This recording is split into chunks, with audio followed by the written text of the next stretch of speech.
for those joining us virtually, and then we'll get into the meat of our meeting. Oop. Too fast with my clicker. All right. So first of all, in terms of some important safety information that folks in this space should be aware of, in case of emergency, there are 2 exit routes. The first is directly behind the row of chairs, and that should be taken by anybody comfortable navigating stairs. So you're going to head out to the back of the room, probably through the door that you came in, and then there's stairs immediately to your left, which you can take to the lobby. If you need use of an elevator to exit the building, please exit through the doors on my left, these other doors over here, and meet in front of the bank of elevators directly outside of that door. That is the rally point for first responders to provide aid. If a striker chair is required, there's one in the office directly behind me, and there's also one at the rear of the room behind the row of chairs on the left-hand side. Is anyone here CPR certified? If you are, can you please raise your hand or otherwise indicate to the group that you have that certification? I see Dennis back there. Anyone else? Oh, wonderful. Okay, so we've got our bases covered for CPR. In the case of a medical emergency, please look to these folks for aid. And there's also an AED, again, in the office directly behind me, should one be required. A few additional notes on the space. Again, in that office space directly behind me, there is a quiet room available if anyone needs such a space during the course of the meeting. Please find an MBTA staff person for assistance in accessing it. The best way to do that is probably by seeing my MBTA colleagues over there at those screens who will be able to allow you to access the room. And if you need a restroom, you can find that by proceeding out the doors behind the row of chairs. Past the security desk, about 30 feet in front of you will be restrooms. It is a bit of a walk, Reggie, I agree. All right, for those of you joining us virtually, I have some Zoom directions related to interpretation. Could we hold for a second? Somebody's saying I'm trying to pin the CDI, the Certified Deaf Interpreter, and I'm not able to do that.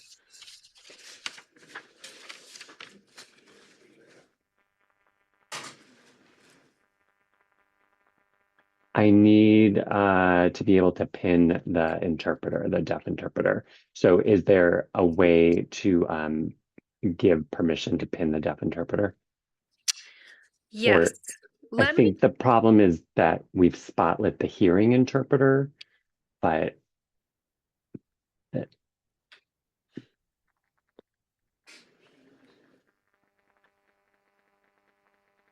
the deaf interpreter is also not a co-host, so I don't think the deaf interpreter is able to spotlight. Hold on one second. We're trying to arrange this on Zoom.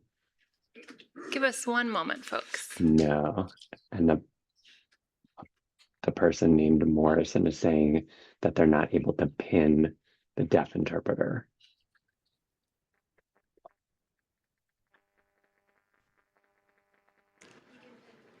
So I'm hearing that he is a co-host, so you should be able to pin him.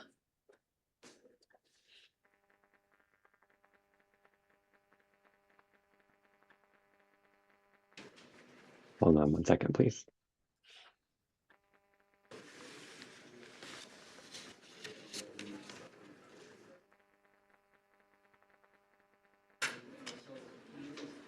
Give us one moment. Can you folks. change, Morrison's asking, can you change the settings for the participants? That would be great. The problem is that the participants are not able to pin people, it looks like.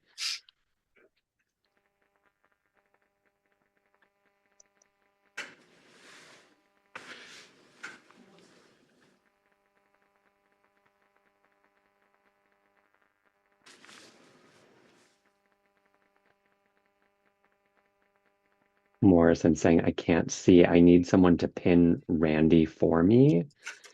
Not spotlight, but pin. And I'm not able to pin. Can someone change the settings? I don't think our virtual participants can see this, but we do have a crack team of Zoom tech people over there trying to figure it out.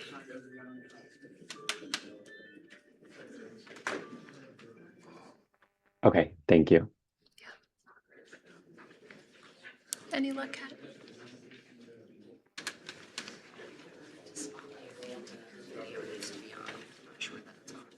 Who needs?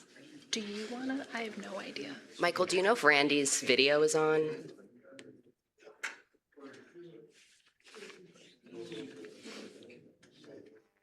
Yeah, Randy's video is on. Okay, she should be able to be spotlit if her video's on. And she is co-host, so she should be able to spotlight herself. Yes, I am spotlit, but we're just waiting for Morrison to be able to see us. If you can get Morrison to be able to pin me, that's the problem, is that Morrison is not able to You haven't pin corrected that the yet. deaf interpreter. The instructions are right now. Okay, Saphira is about to go through some instructions, so hopefully that will be helpful. Is it possible they have to change to gallery? Like the participant Right, 'cause it's like on themselves top, might have yeah. to change to gallery? Yeah. All right. All right, I'm going to go through the instructions for how to pin, but I'm a very novice Zoom user myself, but perhaps the participant needs to be in gallery mode in order to see multiple pinned videos at a time. So I would suggest trying that.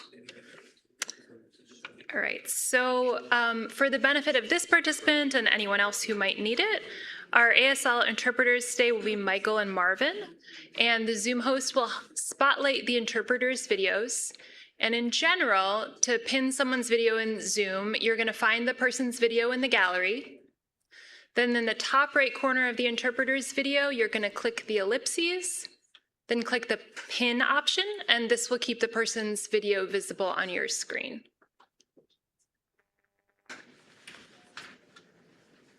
And I'm just going to give a minute to see if this participant can figure that out. Morrison is saying the problem is that it's not allowed. It's blocked for the participants right now. We're not able to pin people. Huh.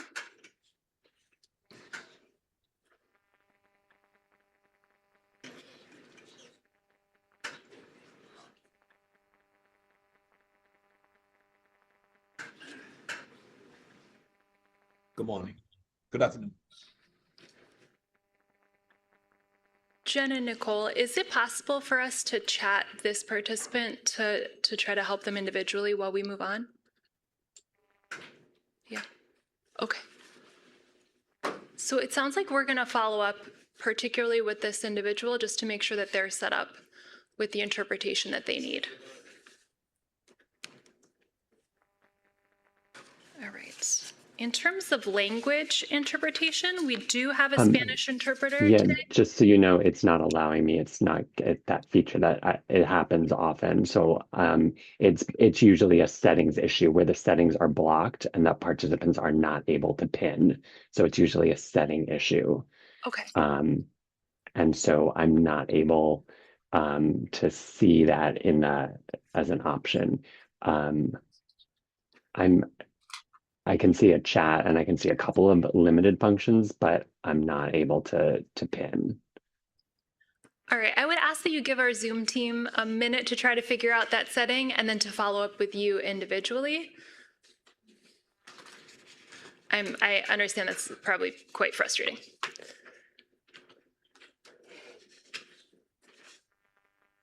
All right, so in terms of Spanish interpreters, we have two Spanish interpreters with us today, Enrica and David. Thank you.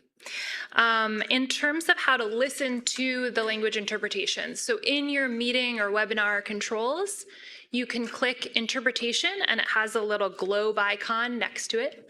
And then click the language that you'd like to hear. And optionally, you can choose to hear only the interpreted language by clicking the mute original audio feature. A few notes: you must join the meeting audio through your computer audio or voice VoIP. You cannot listen to language interpretation if you use a dial-in or call me phone audio feature. That's, I believe, a Zoom limitation. As a participant joining a language channel, you can rejoin the main audio channel if you unmute your audio and speak. And now I'm going to turn it over to my colleague Glenda, who's going to provide these instructions in Spanish. Buenas tardes. Para los que hablan español y necesitan, ofrecemos interpretación en español durante esta junta, y para escoger el audio en inglés o en español, tiene que escoger el botón de interpretación, el cual tiene una imagen de un mundo. Después, por favor, de escoger el idioma cual le gustaría oír. Gracias. Thank you, Glenda. All right. We also have CART captioning today. Our CART captioner will be Darlene. And to access CART captioning, you're in the meeting controls toolbar.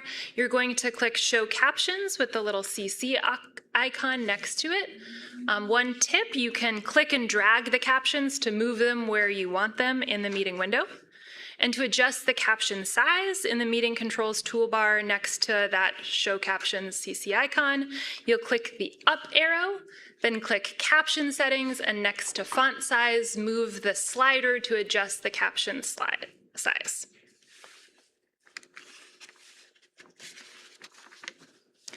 All right, one notification in case you missed the little "this meeting is now being recorded" at the beginning. This is a public meeting and it is being recorded.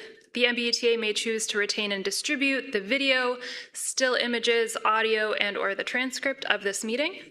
By continuing your attendance with this virtual public meeting, you consent to participate in a recorded event. If you are not comfortable being recorded, if you're a virtual participant, you can turn off your camera and mute yourself. Or you may choose to exit the meeting if you were here in person or on Zoom. All MBTA activities, including public meetings, are free of discrimination. The MBTA complies with all federal and state civil rights requirements, preventing discrimination on the basis of race, color, national origin, disability, limited English proficiency, and additional protected characteristics. That's a mouthful. We welcome the diversity from across our entire service area, and if you have any questions or concerns, please visit www.mbta.com/Title VI to reach the Office of Diversity and Civil Rights. All right. For anybody who needs help with Zoom, we do have a group of people who can help troubleshoot. If you have technical questions about the features of the meeting or how to use Zoom, you can use the chat function, and our technical assistants will reach back out to you to help you troubleshoot. All right, so that was the not fun stuff. Now we can get into the meat of our meeting. The agenda for today's meeting is as follows. I already did introductions and logistics. I'm Safira Bell-Masterson. I did not introduce myself at the start. I apologize. I'm a deputy director in the Department of System-Wide Accessibility. In a moment, I'm going to hand the mic over to our general manager and interim secretary of transportation, Phil Eng, for opening remarks. Then the Riders Transportation Access Group will deliver their report, followed by our Assistant General Manager of System-Wide Accessibility, Laura Brailsford. Following that, we'll have reflections on the past winter, information about major station upgrades, which you can expect to see coming to our system in the coming months and years, a presentation regarding subway stop announcements, and then the most important and interesting part of the meeting will probably be your questions and feedback, so we will try to leave ample time for that. And with that, I'm pleased to introduce you to Interim Secretary and General Manager Phil Eng.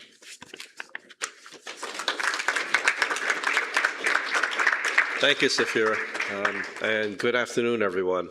It is truly a pleasure to be here today, and it really is kind of the next start of a really tremendous chapter of history of MBTA, and working with so many folks that have been doing this for so many years. And if I go all the way back, Joanne Daniels-Feingold and all of the plaintiffs, Judge King, who worked so closely with the plaintiffs, as well as turning that into a relationship and a building of a partnership that has really got us here today. And Laura Brelsford, our head of system-wide accessibility, and her whole team. I've been blessed, I said this in previous meetings, to be able to join the MBTA at a time where so much hard work has taken place, that I was able to come in at the end and really just kind of like continue to support all the hard work and all of the dedicated efforts that have got us to this. And it was just a short, I think maybe 5 months ago, when we signed the final settlement, and we go moving on to the next chapter of how do we build off of those successes, and not just consider that a finish line. It really is just the beginning of where we can go. And over the course of time, the MBTA went from perhaps one of the least accessible systems to one of the most accessible systems in the nation. But we have a long way to go too, to make it even better for everyone. Over the last 3 years, the MBTA has been really focused on making sure our system is safe, reliable, and available to everyone who needs to and wants to use it. And accessibility is a key part of that.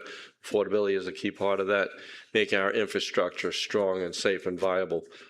So days like today is ones where we can talk about successes, but we could also still talk about challenges and make sure that with the public information, and I always believe the communication part is key to successes. Open communication, transparency, working through issues where perhaps they need to be discussed in a manner that really puts us on the spot to deliver. And that's where we are. That's why we take these roles. Is to make sure that we can hear upfront all the needs and things that we can continue to improve on. What we've done over the last 3 years, I'm without a doubt really proud of where we're going forward. I know we could be even better. And this year is one where it's going to be unprecedented. We're continuing to see ridership grow. We're continuing to see service improvement. I think you'll hear that from my chief operating officer. But we're going to welcome the world as well.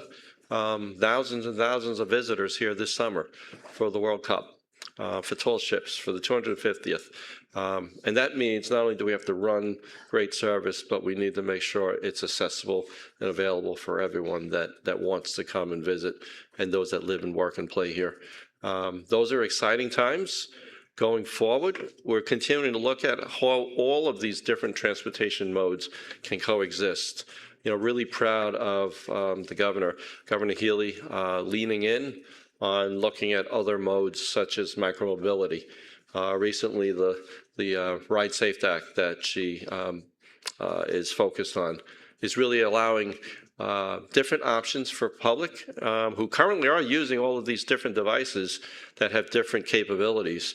And the idea is, how do we continue to allow people to have the freedom to move, but do it in a safe manner? And that's where the Ride Safe Act really takes advantage of the hard work of the Micromobility Commission that came up with a list of really strong recommendations to how to take a look at this. It's a first in the nation, and here at the MBTA and at MassDOT, we're really proud to be able to support and facilitate moving that forward, because again, it's having all the different modes and all the capabilities going forward that coexist into a transportation network that allows for people to have freedom to move, freedom to choose how they do things, and to do it easily and do it without the stress that maybe has come with travel in the past.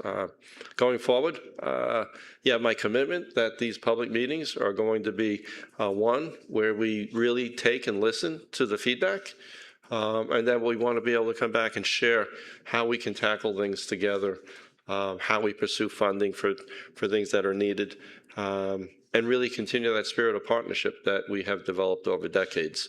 And you have my commitment as secretary and as general manager of the T to really play that role in terms of making sure our staff has the resources, has the tools to really keep putting the best foot forward, making sure that your needs, your voices are being heard, and that our actions are demonstrating that. So I just want to say thank you very much for a quick opportunity to open up and share some of my thoughts. Again, I'm really proud and privileged and honored to be all a part of this great team, this great initiative, And you have my commitment going forward that this is just the beginning. So thank you for that. And who do I pass it back to, Safira? Thank you all.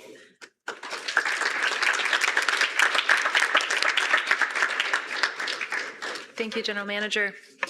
Next, I'm going to hand it over to Joanne Daniels-Feingold and Kat Torres. Nope. Radisic? Nope. Radisic? Nope. Radisic. Apologies. I did practice that multiple times. For the report from the Riders Transportation Access Group.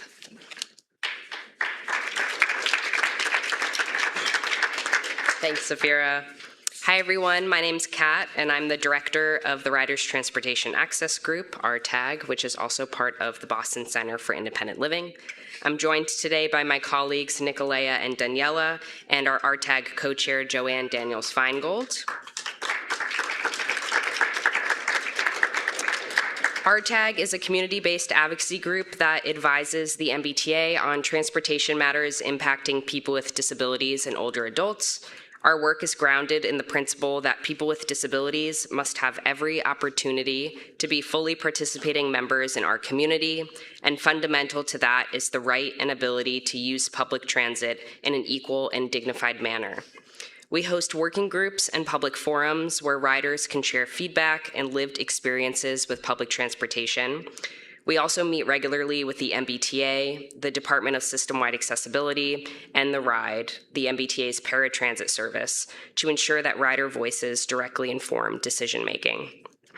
RTAG's work is rooted in a long history of advocacy and accountability. In 2002, a group of 11 riders alongside the Boston Center for Independent Living and represented by the Greater Boston Legal Services filed the Daniels-Feingold class action lawsuit against the MBTA. This led to the 2006 settlement agreement, which fundamentally reshaped accessibility across the system and reinforced the intent of the Americans with Disabilities Act within MBTA operations. In 2018, the MBTA reaffirmed its commitment by entering into an amended agreement that clarified remaining obligations, established compliance benchmarks, and formalized ongoing accountability measures. A key outcome of that agreement was the creation of RTAG, to ensure that progress would not only continue, but be sustained over time. Since then, RTAG has played a critical role in advancing accessibility by working closely with the Daniels-Feingold plaintiffs and the broader community. This partnership has helped drive meaningful improvements and move the MBTA closer to becoming a model for accessible public transportation. As of December last year, RTAG transitioned to a community-based monitoring model. This shift is designed to protect nearly 2 decades of hard-won progress and to support the MBTA in continuing to build toward a fully accessible transit system. Today, RTAG's role extends beyond advising. We also provide oversight of the MBTA's accessibility commitments under the Next Generation Accessibility Agreement. This agreement focuses on preserving past gains while preventing backsliding and establishes clear, forward-looking standards for accessible service. These commitments include maintaining the strength and independence of the Department of System-Wide Accessibility, achieving best-in-class elevator uptime, upholding station staffing standards, ensuring comprehensive accessibility training for frontline employees, and implementing measurable indicators to identify and address potential backsliding, among many others. RTAG is responsible for helping monitor these commitments and ensuring that the MBTA continues to make measurable, meaningful progress towards accessibility for all riders. I will now hand it over to Joanne Daniels-Feingold. Joanne, will you just press the button on your microphone? With that context, I'd like to briefly highlight 2 key areas of performance and compliance: elevator uptime and snow and ice removal during this past winter season.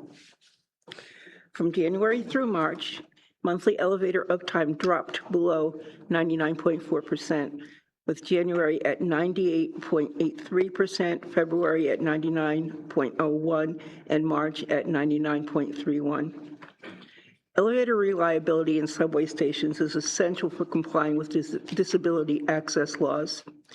One broken elevator in a trip that requires multiple elevators is a failed trip. Consistently high uptime helps avoid major disruptions for daily riders, especially people with disabilities, older adults, caregivers traveling with strollers, as well as travelers with luggage. For passengers with mobility limitation, an out-of-service elevator is more than an inconvenience. It can make an entire station inaccessible and effectively cut off access to public transit, preventing people with disabilities and older adults from being fully participating members of our community. Maintaining high uptime through regular inspections and preventive maintenance reduces the risk of breakdowns and safety incidents. Reliable, well-maintained elevators are safer, helping prevent passenger entrapments and reducing vandalism that often occurs with broken equipment. It's common to see elevator uptime dip in the winter because of rock salt and other debris getting stuck in the gap between the elevator and the platform. Another reason for this first quarter decrease was the snowstorms. Elevators need to be shoveled out even at stations that were already well shoveled. Snow and ice removal. This past winter brought several feet of snow, placing significant strain on the region's transportation system. The MBTA is responsible for clearing snow and ice from stops along the Silver Line and 17 key bus routes within 24 hours. Despite this requirement, many bus stops across the system remained unshoveled, blocking access to public transportation, particularly for riders with disabilities. Responsibility for clearing the remaining bus stops falls to municipalities, which must manage this task alongside their broader snow removal obligations. However, inconsistent coordination and unclear communication between the MBTA and local governments has led to widespread gaps in execution. Compounding this issue, routine plowing operations often deposit new snowbanks at bus stops, recover areas that have already been cleared, and create a cycle that leaves stops persistently inaccessible, not to mention dumping snow in curb cuts. With more than 7,000 bus stops system-wide, the MBTA does not currently have the capacity or the funding to extend its snow removal efforts to all locations. At the same time, there's no clear legislative framework defining responsibility for the remaining stops. The lack of clarity results in confusion, inaction, and unsafe conditions for riders. When bus stops are buried in snow, the transit system becomes effectively inaccessible regardless of vehicle design or service quality. Snow removal at bus stops is not merely a matter of convenience, it's a matter of civil rights, public safety, and equitable access. The MBTA must take a leadership role in addressing this issue by working in close partnership with the municipalities to establish clear responsibility and accountability for bus stop clearing. We urge the MBTA to implement regular, consistent communication with municipalities regarding expectations, responsibilities, and opportunities for collaboration. Additionally, the agency should continue to work to establish an interdepartmental working group, including staff who regularly engage with the municipalities to ensure proactive, sustained, and effective coordination. Snow and ice also prevented buses from fully pulling up to the curb. During this quarter, monitors found that 14% of bus stops used on internal monitoring trips were obstructed by snow or ice, one of the highest rates observed in recent years. These blocked stops include both MBTA-maintained locations in the days following the winter storms and municipally maintained stops, which often remained uncleared for extended periods. As a result, the unusually high number of obstructive stops affected curb alignment and performance, with operators pulling fully to the curb. Only 90% of stops where monitors were boarded or lighted, significantly below typical rates. We would like to highlight the SWA's progress in 3 key areas: platform gap remediation, automated bus camera enforcement, and station accessibility. RTAG is pleased with SWA's continued progress on platform gap remediation throughout the heavy rail system. Recent corrective action plan updates outline ongoing and planned work to address non-compliant vertical and horizontal gaps on the orange, red, and blue lines. Key developments include the completion of platform resurfacing at Jackson Square to improve vertical gaps, advancement of a pilot for a new rub rail product aimed at reducing horizontal gaps system-wide, and the allocation of an additional $600,000 for platform repairs and gap mitigation. RTAG also appreciates the continued cooperation throughout the MBTA Platform Gaps Working Group and looks forward to the results of the upcoming rub rail pilot and post-construction gap measurements at Jackson Square. Automated bus camera enforcement. RTAG also recognizes the important progress on automatic bus camera enforcement. Parked cars in bus stops and bus lanes create serious safety and accessibility barriers, particularly for riders with disabilities, while cities often lack the resources to enforce violations consistently without camera technology. RTAG helped advocate for legislation authorizing bus-mounted cameras to issue fines for illegal parking in bus lanes and at bus stops. The bill was signed into law in early 2025, and the MBTA plans to soft launch the technology on 2 routes this summer. Station accessibility and elevator redundancy. Lastly, RTAG would like to highlight the milestone of Symphony Station entering construction, marking its progress toward becoming fully accessible. We also want to emphasize the MBTA's continued commitment to expanding elevator redundancy throughout the system, including planned improvements at Symphony, Jackson Square, Central Square, and Downtown Crossing. I'll now pass it over to Nicolia and Daniela, who will give an update on the work that RTAG has been advancing.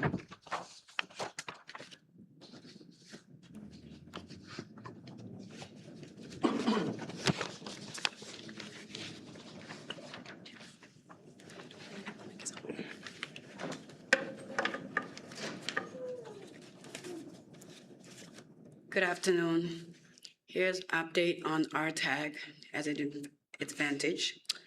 Beginning of April, we stream our meeting structure by expand opportunity to community, engage, and by launch 4 focus group. 3 of these groups were centered to the bus and MBTA, and 1 was directed to the ride services. Each of these groups has took place in the beginning of April. These working groups will meet regularly and remain open to the public who wish to participate. Moving forward, much of RTAG substance will meet.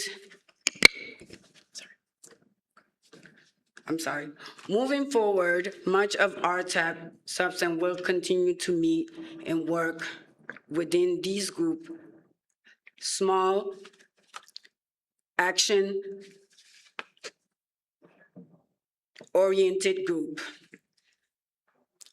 Meanwhile, RTAG meeting will focus on sharing and updating, aligning key priority and new participant. Each working group is responsible to define its role and scope. Advance key priority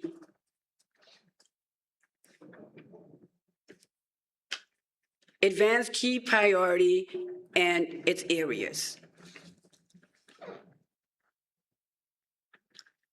The RIDE working group support major initiative, particularly the RIDE Flex, spare working group, spare system, and new vehicle. These group is also contributing to the mass ability by reviewing their policy and the ride guideline development, communication material, target outreach, and outgoing monitoring, improvement of spare failure. The low vision blind working group accessibility are focused on navigation, independent, the whole system, and support the whole accessibility wayfinder. Outreach engagement is partnered with Department of Statewide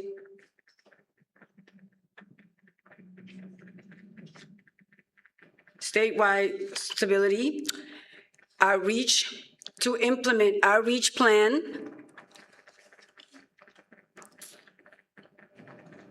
and increase participation in RTAG, define key aspect of diversity, lead survey lead survey with student with disability in a community.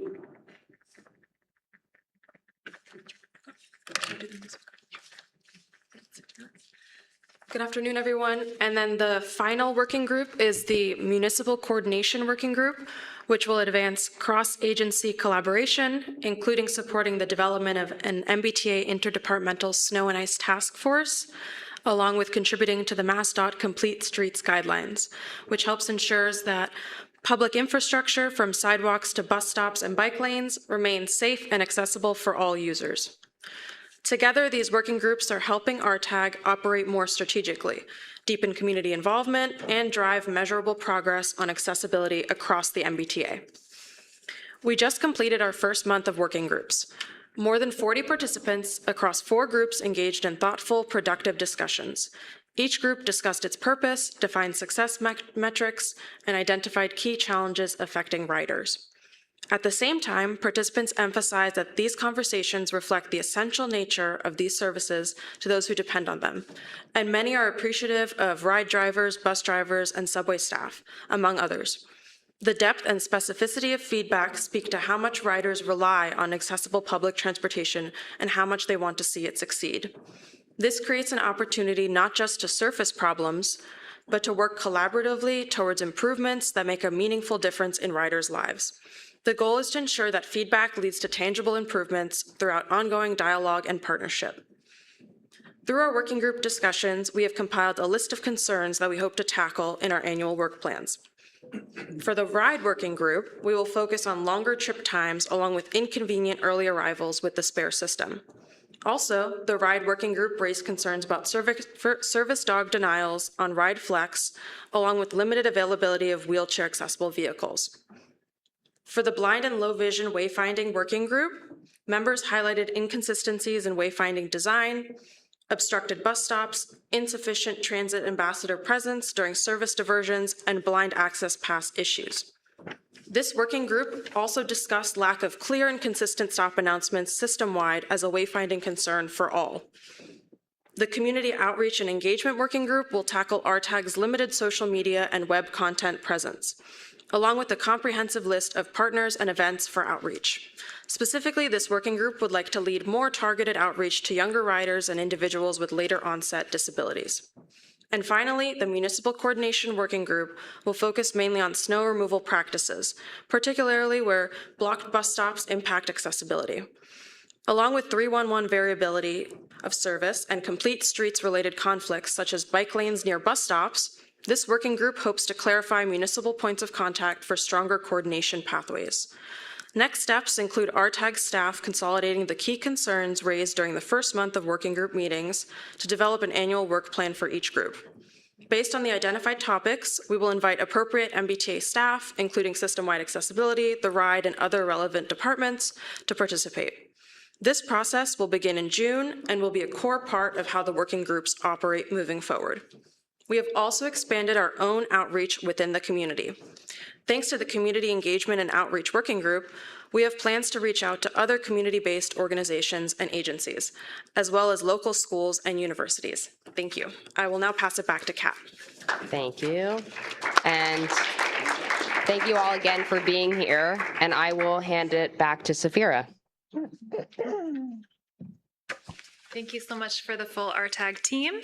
Our next presenter is Laura Brailsford, our Assistant General Manager of System-Wide Accessibility, and she'll be speaking to some of the myriad of accessibility initiatives underway today. All right, thank you so much, Vera. Good afternoon, everyone. I'm Laura Brailsford from System-Wide Accessibility. I just want to first thank everybody who's here in person today, as well as the nearly 45 folks we have in our virtual space for joining us on such a nice spring afternoon to discuss what we're doing to make accessibility better here at the T. My role today really is to introduce our next three speakers, who are each going to be providing us with a bit more of a deep dive in three distinct areas we've been focusing on. But before I do, I just want to give you a sense of how much is going on in the agency right now. And on the screen, we've got a photo of a wheelchair user on one of our Green Line vehicles in the accessible seating area. Next slide, please. So the GM and interim secretary mentioned in his opening that this is a big year for the MBTA, and that's certainly no exaggeration. Just within the realm of accessibility, we have a couple dozen different major station upgrades moving forward, which Desiree will talk about in a second. In addition, we're constantly in the process of updating and improving training for frontline employees and finding and implementing innovative solutions for all different challenges our riders are facing. So for those that have followed along over the years, you likely know that every 6 months we put out what we call our Accessibility Initiatives Report. This is a report that provides brief updates on all of the major accessibility projects happening at the T. Just last Friday, we published our most recent report that includes over 50 different types of projects that are moving forward. Again, all of them solely focused on making the system easier for everybody to use. So if you haven't already, check out the report by going to mbta.com/accessibility-initiatives. There's also a link to it within this presentation, which can be found on our public meeting page. And on the screen is an illustration of one of those initiatives, and that is one of our trainings for frontline employees focused on providing excellent service to older adults and people with disabilities. Next slide.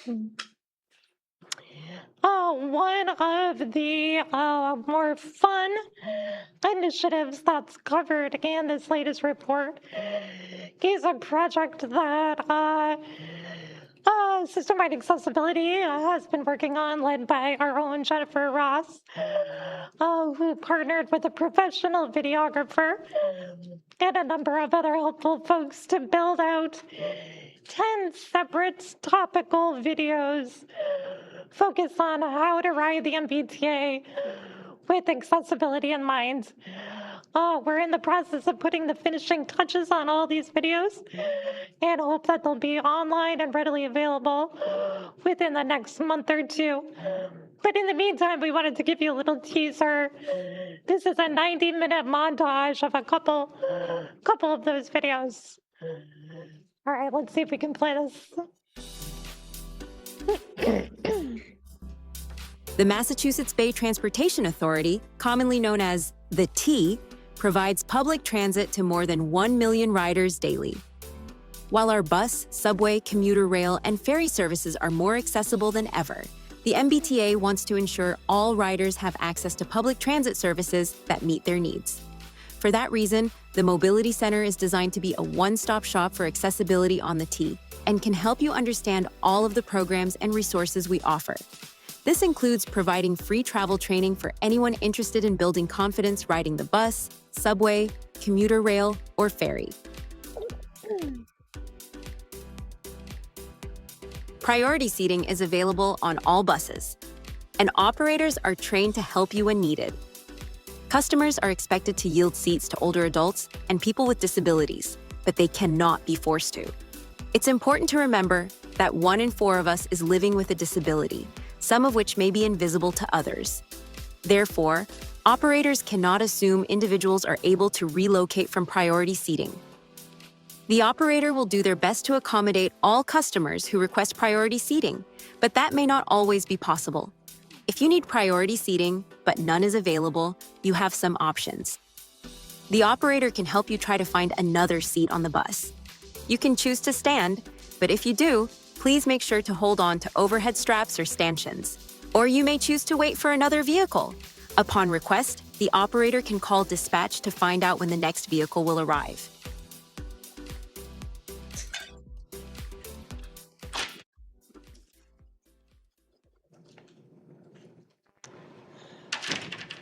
All right, excellent. So again, stay tuned for the finished projects, for finished products, again, which should be out in the next month or so. I also want to thank a number of RTAG members and members of the plaintiffs group for volunteering to be at a number of these videos. All right, next slide, please.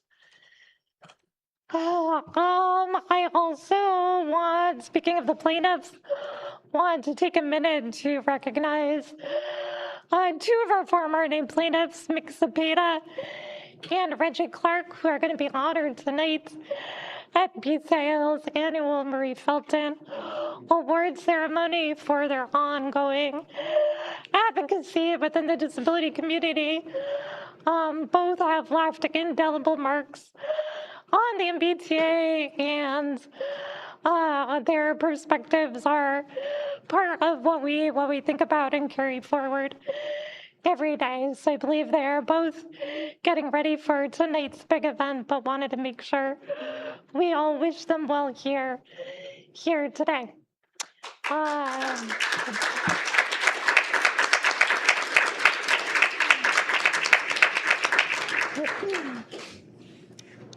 All right, next slide.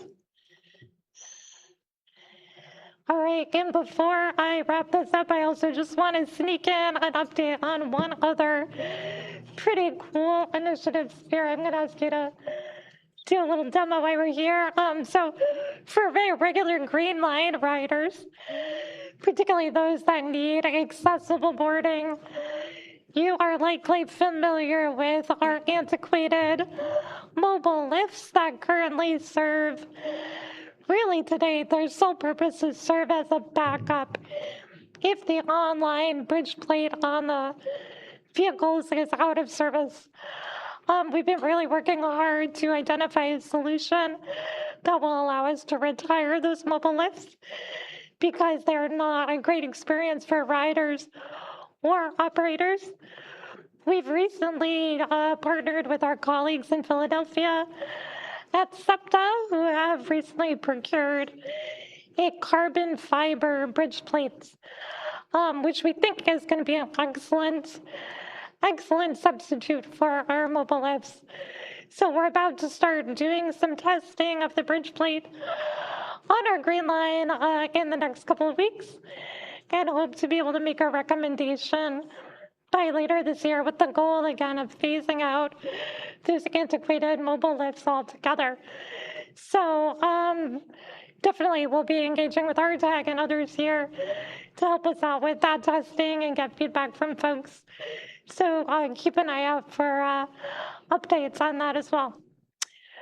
All right, finally, before I turn it over to My colleagues, I just want to acknowledge, as I always like to do, that despite all the progress happening at the agency, we have no doubt that when you're out there using the system, you might still run into accessibility barriers or service that is not quite up to the level that we expect.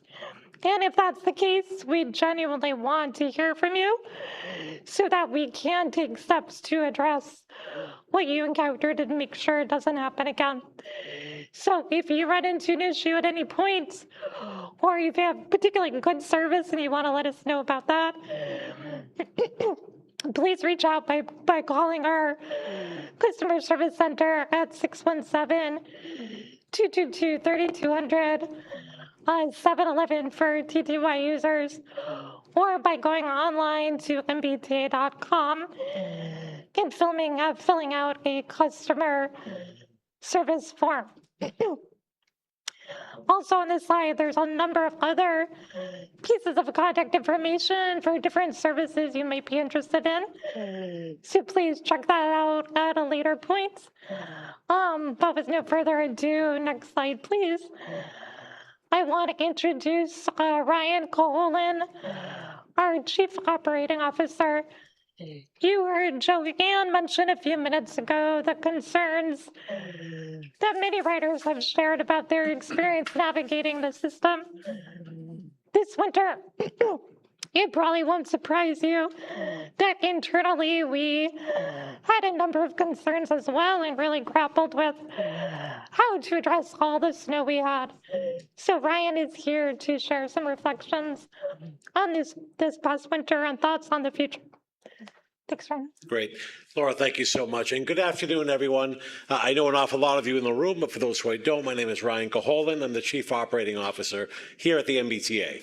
So all modes of transportation roll up into our team within operations. And I just want to emphasize two topics that have been brought up. First, I want to reemphasize what General Manager Eng said earlier. It truly has been a blessing to work with so many of you in this room because what it does is it opens up our eyes for areas to improve. And I think one of the beauties of public transportation, public service, no matter what it may be, we can always find ways to do better. Our jobs as public servants are never done. And I appreciate that because as we've tackled some tricky topics amongst some of our working groups to really provide the very best, set the benchmark for public transportation, collectively we get better as one team, whether you're a passenger or a service provider. So I just appreciate that opportunity. And second, Laura mentioned the emphasized training that we do, and we've been able to hire an awful lot of new operators into the system, whether it's on the bus network, light rail, or heavy rail. And we recognize that the folks coming into our MBTA here and now, those are the folks who are here for the next 10, 20, 30, even 40 years.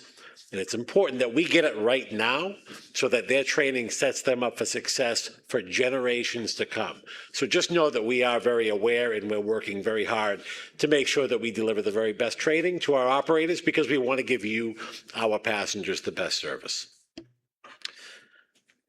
That picture really sort of hits home as far as what this past winter looked like. And I'm sure that we all recall just how impactful it was. And, we've been very lucky over the last 10 years or so where winter has had impact, but we've been able to address it with some creative thinking. This winter was an exception. This was a remarkable winter when you couple snowfall, snow accumulation, and just cold temperatures day after day after day of single-digit temps.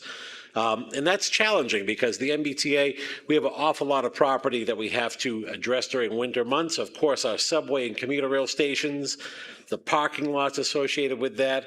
And then we also, on our frequent bus routes that see frequency 15 minutes or better, we also clear snow along those routes. And as we've talked about, cities, towns, municipalities, they play a vital role in the rest of snow removal at all of our other locations outside of those frequent bus routes.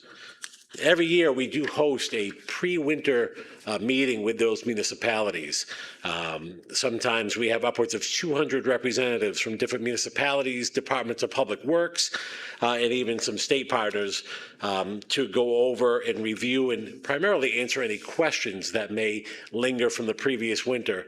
And one thing we did do this winter was we actually had a lot of after-action discussions focused on communities where we saw opportunities to do better. So as I mentioned, challenges this past winter. We have an awful lot of vendors and contractors who support the MBTA with clearing snow from many locations. And with the amount of snowfall we had and the prolonged snow events, those contractors, just like us, we struggled with having enough folks on hand, making sure they are rested because we have to make sure they work safe. And it is a dangerous environment that these folks have to work in.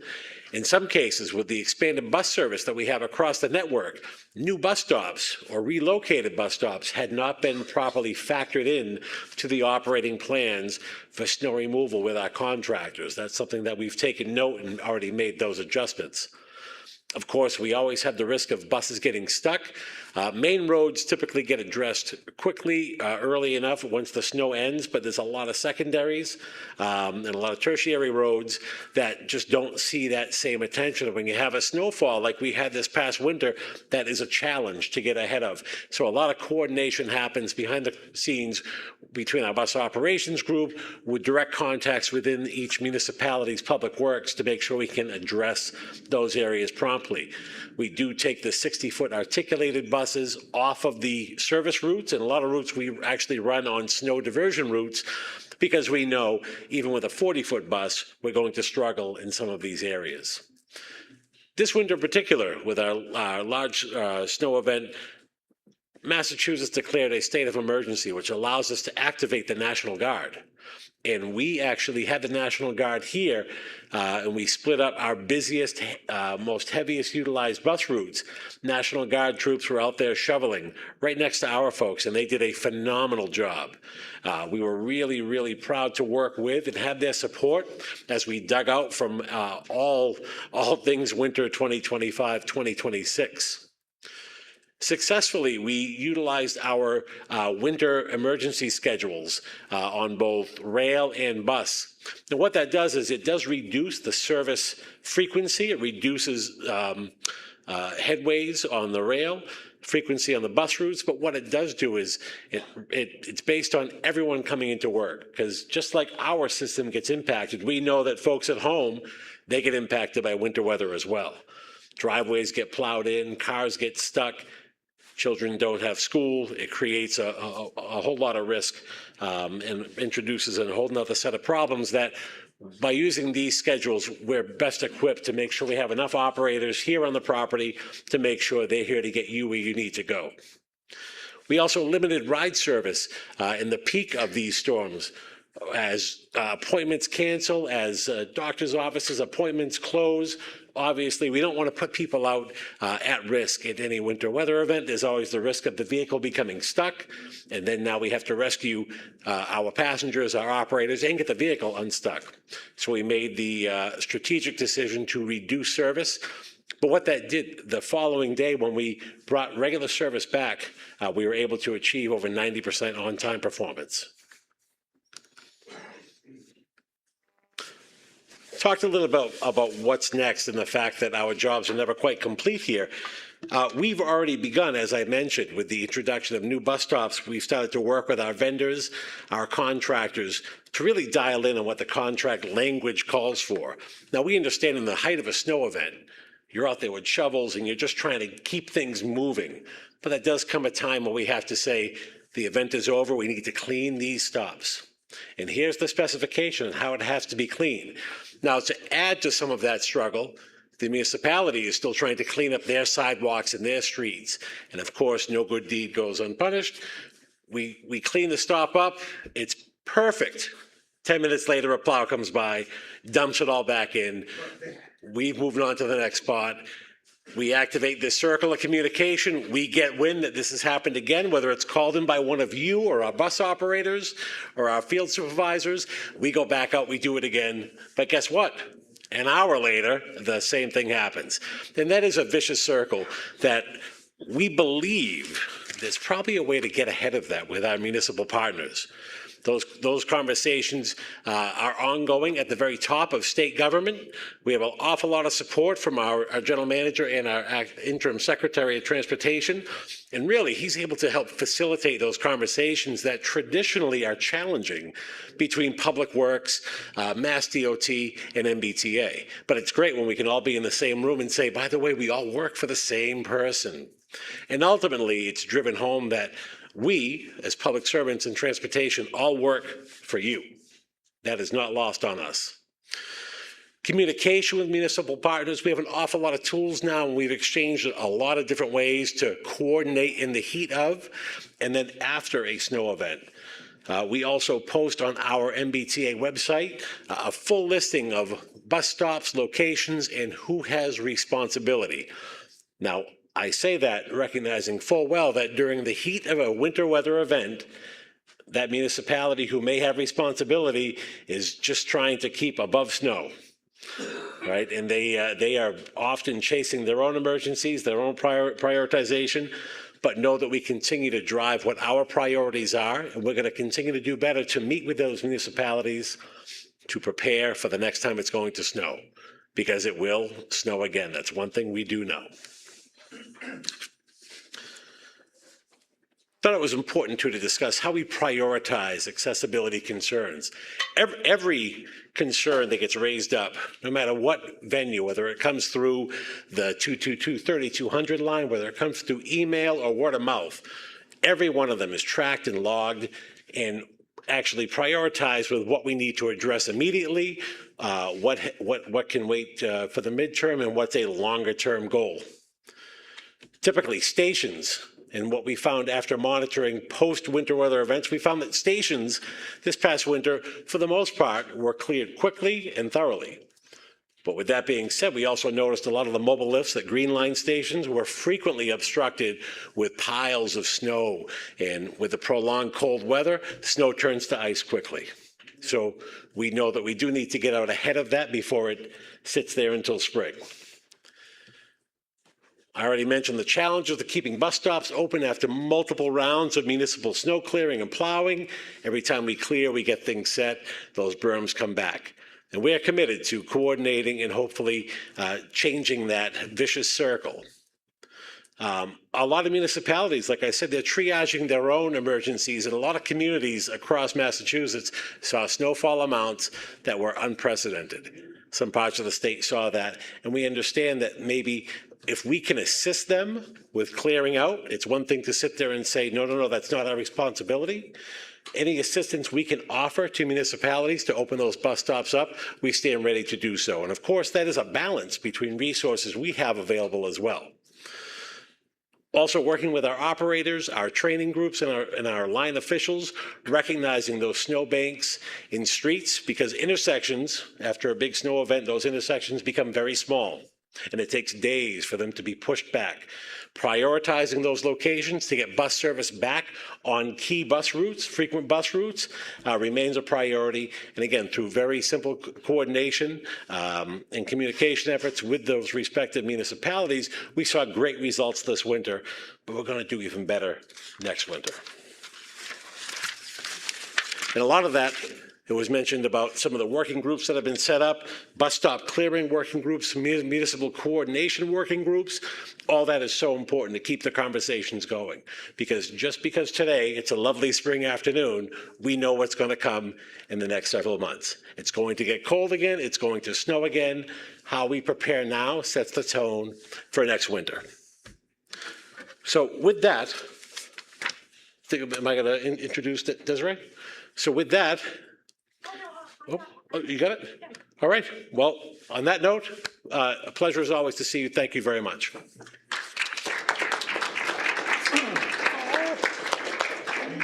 Thank you so much, Ryan. And next up, I'd like to introduce Desiree Patrice, who is the chief of our integrated transit programs team. I will just say, for folks counting along, I've heard Symphony mentioned at least 4 times already today. it's Desiree and her team that have been responsible for the success of that project. She's here to talk about not only Symphony, but all of the major station upgrades that are currently moving forward. Thanks, Desiree. Thank you, Laura. And again, I'm Desiree Patrice. Some of you might remember me because I was first introduced to the Boston Center of Independent Living back in 2008 when I started taking over the elevator programs and brought it and build the foundation and the elevator standards that we have today. That was the basis of it. So I don't have to tell you that accessibility at the MBTA has been a long journey. When the MBTA was enacted in 1964 to replace the MTA, accessibility across the system was extremely limited. By 1990, when the ADA was signed, only about 21% of the stations were accessible. By 2006, when the BCI agreement came around with the Daniel Feingold settlement established stronger accessibility obligations, only 59% of the stations were accessible. Today, 62 years after the MBTA was enacted, 20 years after the Daniel Feingold agreement, approximately 83% of the stations are accessible. And we plan to do more. That's why we're here, because we have a plan to do more. We have a committed, actionable plan that will deliver more accessibility upgrades over the next 5 years and transform access across the entire system. Let's start with the Green Line. The Green Line has gone through many versions of modernization efforts over decades. Currently, 25% of Green Line's 70 stations remain inaccessible. Within the next 5 years, however, 23 of those 25 inaccessible stations will become accessible. This represents one of the most ambitious accessibility infrastructure programs the MBTA has undertaken in history. Let's look at how this transformation will happen. Oh, did I go too far? We're missing one. Here we go. At Symphony Station, the one that Laura mentioned, that has been mentioned 4 times already today, turned 85 years earlier on this year. And that station has never undergone any significant modernization beside station lighting and brightening. Well, get ready. Today, construction is underway to add 4 new redundant elevators, raised platforms for accessible boarding, add accessible restrooms, and improve wayfinding. Construction is expected to be completed by the fall of 2030, with portions of the stations reopening sooner. Let's take a look at the C Branch. After years of collaboration with the Town of Brookline, the MBTA is transforming 9 stations on the C Branch. This work will modernize stations including Inglewood, Dean Road, Tappan, Fairbanks, Brandon Hall, Summit, St. Paul, Kent, and Haas. With strategic station consolidation, 7 fully accessible stations will be returned to the public by spring of 2027. On the B Branch, the project will address another 9 stations through accessible platforms and construction and modernizations. I don't have to tell you again. It's Blandford, it is Packett's Corner, it's Griggs, it's Alston Street, it's Warren Street, it's Chestnut Hill, it's Sutherland, it's Chiswick, and South Street. Construction is targeted for the spring of 2027 and will go through the late fall of 28. On the E Branch, we all know our challenges with the E Branch. The E Branch project currently is in design negotiations and will improve accessibility in the streetcar section from Brigham Circle through Hiff Street. Construction is planned for spring 2028 and to go on through the fall of 29. Together, these phased projects represent an unprecedented transformation of the Green Line accessibility for the MBTA.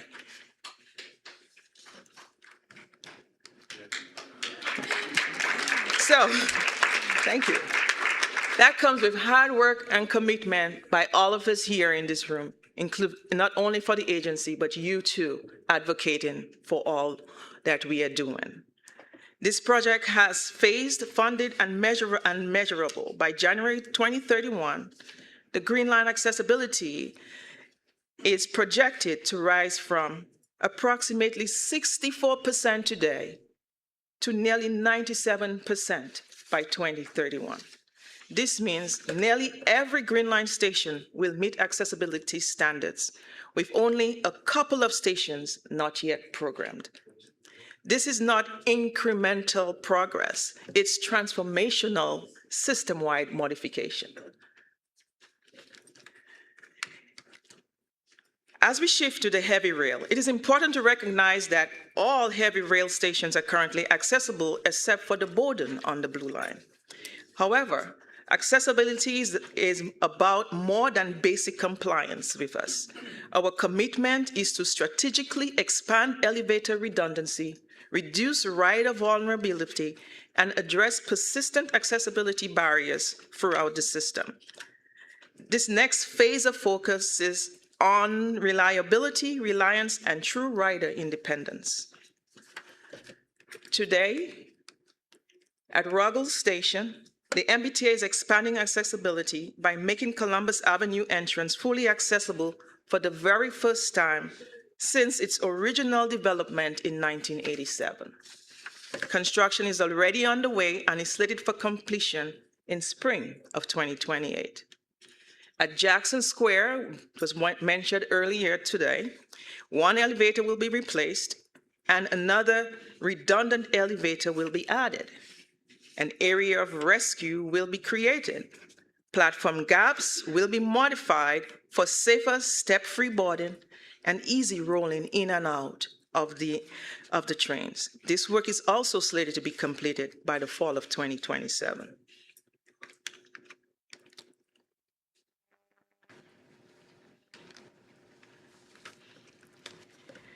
At Central Square, one elevator replacement will happen, but we will also be doing 2 new redundant elevators. Construction to start in late fall of 2026 and to be completed in late 2028. Downtown Crossing. How many of you have gotten off at Downtown Crossing and cannot find your way from the orange to the red? I know. We have all tried it to understand the pain that we have been going through.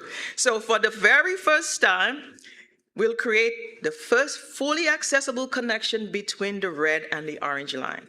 And this will include modernized elevator infrastructure, major transfer accessibility improvements, construction to begin in the fall of 2026, and completion targeted for 2030. These projects improve not just station accessibility, but network-wide rider mobility.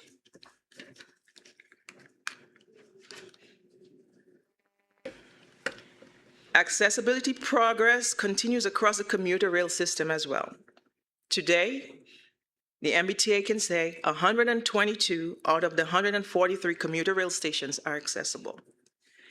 Access is provided through full high or mini high platforms.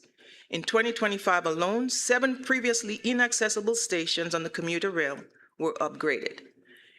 They are Worcester Union, Natick Center, Winchester, Wellesley Square, West Medford, Franklin, and Walpole. Additionally, another 8 more stations are currently in design, including Newtonville, Endicott, Wyoming Hills, Wesley Hills, Cedar Park, Lincoln, Concord, Belmont. The mission to bring accessibility across the MBTA system remains a top priority, and our engineering and capital teams are actively delivering on that commitment. The MBTA's accessibility mission is clear to us. We are not simply meeting legal requirements. We are rebuilding transit infrastructure to provide equitable, reliable, and independent mobility for all riders. through the transformation that is happening on the Green Line, heavy rail modernization, and commuter rail investments, we are making accessibility a defining feature of the MBTA's future. Thank you.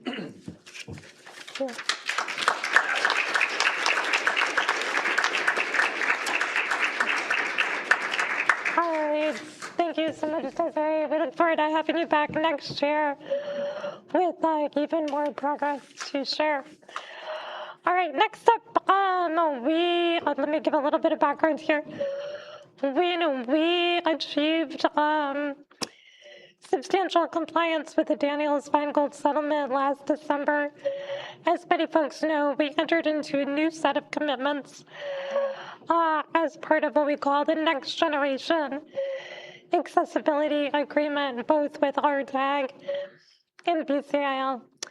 One commitment within that agreement was that on an annual basis, we provide updates on a few of the tougher challenges we've had over the years.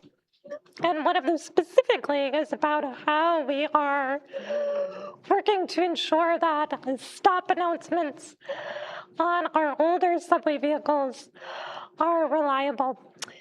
And Steve Daly, the Senior Director of our heavy rail, of our subway operations, was going to be here today to give you an update. Unfortunately, he had a conflict at the last minute when he was not able to join. But Safira is going to pull double duty here and provide that update. She has been deeply involved in the work to make stop announcements more reliably. So I'm going to turn this one over to her. Safira. Thank you, Laura, and please bear with me as I was not intending to give this presentation until just a few minutes ago. So the picture on the screen before I delve into the content is one of our red line motor persons, which is the fancy word we use for drivers on the red line on all of our subway lines, and they are sitting in the cab of an older red line vehicle. All right. So as a visual learner, I'd like to start by showing a graph that shows the data that we've observed from our internal access monitoring program, which is our secret shopper program for accessibility that we run here at the T. And this graph shows the rate of clear audible stop announcements by stop monitored and subway line over the past decade. As you can see, many of our subway lines have shown steady improvement, particularly in the last 5 years. However, we clearly still have room for improvement, and so our work continues. So high level, here's what we're observing by subway line on each line. Our orange and blue lines both have newer trains that yield consistently high quality announcements that are almost always made via the automated announcement system. This leads to a low level of variability, and occasionally issues do occur. Absolutely, I'm an orange line rider myself, and so I occasionally will hear that the announcements are off by a stop or there's some other issue with them. But this is typically solved quite easily with a system reset without taking the train out of service. On the red line, our quality has been slowly and steadily improving, particularly as we take delivery of more and more of our newer train sets, which have much more reliable announcements. And that has facilitated our ability to retire oldest and least reliable trains. So that sort of has a twofold impact. One, we get those least reliable trains off of our system. And two, this frees up the time for our maintenance teams to be ensuring that our other legacy fleet cars remain more reliable and in better working service. So we are slowly seeing improvements there. And at this point, I believe the latest information is that we have enough of our newest train cars on the red line to be running 8 full 6-car train sets on the red line of new cars at any given time, which is a great improvement from just a year ago. On the Green Line, as our fleets are aging there, and we have not yet taken delivery of any Type 10, our newest train cars on the Green Line, announcement quality has become much more variable as our automated systems are not as reliable as they were a decade ago. And this requires motor persons to be attentive and to take over with manual announcements when the automated systems fail, leading to more variability in announcement quality. Additionally, we've noticed that track work over the last 5 years, which has been obviously sorely needed, has unfortunately at times impacted our announcement quality. And so we've been working very closely with the teams involved in that to minimize the impact of any track work on announcement quality moving forward. And I'm going to speak more to that in a moment. And then finally on the Mattapan line, as we I think all know, anybody who's ridden it, it's an old system and it relies entirely on human manual announcements, which yields a lot of variability. However, I will say that increased support and focus by our light rail management team has yielded really encouraging and exciting improvements over the last 9 months, and so we're working closely with that team to ensure that improved quality is consistent over time.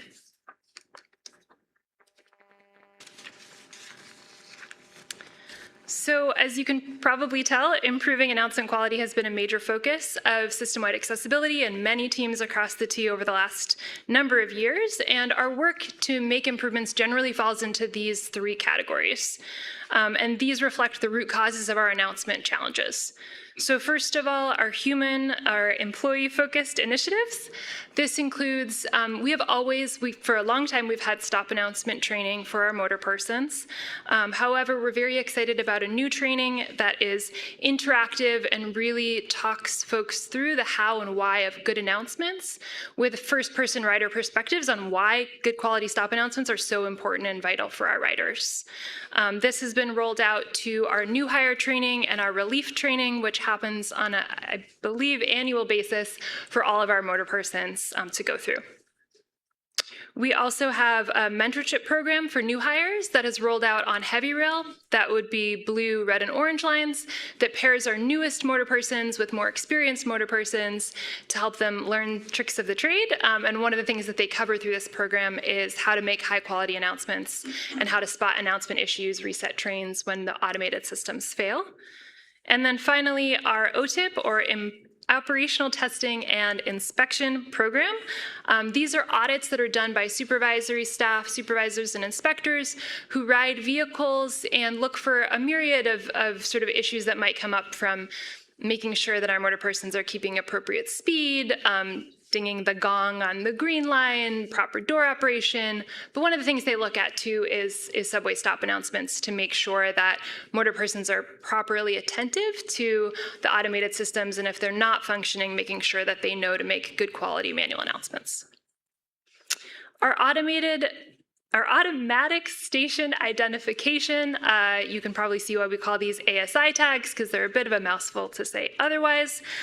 So these tags are what are embedded with tracks that trigger our automated announcements on our blue line trains, green line trains, and our older red line trains. And then they're a backup system for the new orange and red line trains, which function primarily via GPS technology. So these tags basically tell a train when it rolls over it, oh, you're coming into Boylston, you should probably make your announcement now, and then it does it in an ideal world. However, when track work occurs, oftentimes these tags get disturbed or damaged, and so that impacts the automated announcement from functioning. And so we have been trying a number of things to make sure that doesn't happen. So we've tried proactively removing tags before track work occurs and then putting them back at the conclusion of track work. We've also been doing post-track work audits with the test trains that go through the tracks at the conclusion of any work to ensure that we know immediately if a tag has been disturbed so we can replace it. And then finally, our vehicle-based work includes audits of in-service trains by vehicle maintenance. They actually go out and they ride trains to problem solve anything that they couldn't see just by inspecting a train in the yard. And then obviously our other train focused work is around replacing our legacy fleets with new trains. So the new Orange Line train fleet is fully delivered. We are taking ongoing deliveries of Red Line trains, and new Green Line trains, our Type 10s, are arriving later this year.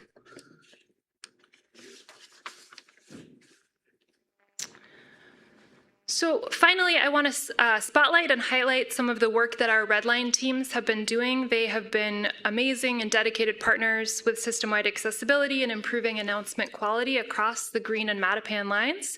So I wanted to give them a bit of a shout out and a focus today. So we have a monthly stop announcement working group meeting that includes vehicle maintenance and engineering,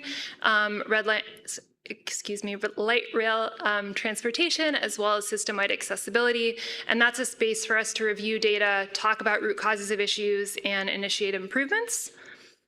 And they have some additional human-focused interventions that they've tried. They have a 6-month check-in with their new hires, and stop announcements are emphasized as part of that check-in.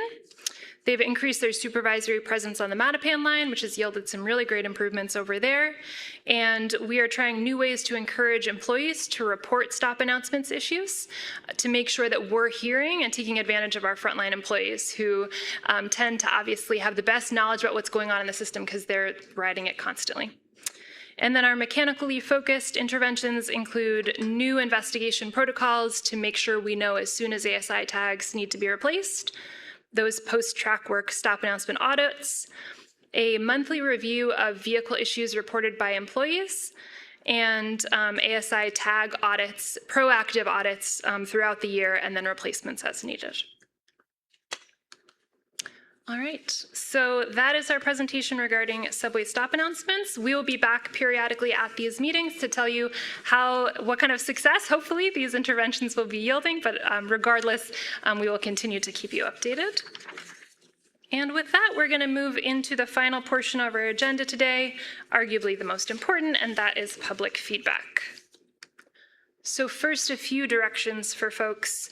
For anybody participating virtually, you may indicate that you want to speak either with a question or a comment in a couple of different ways. So in the Zoom controls that should be at the bottom of your screen, you can click reaction and then raise hands.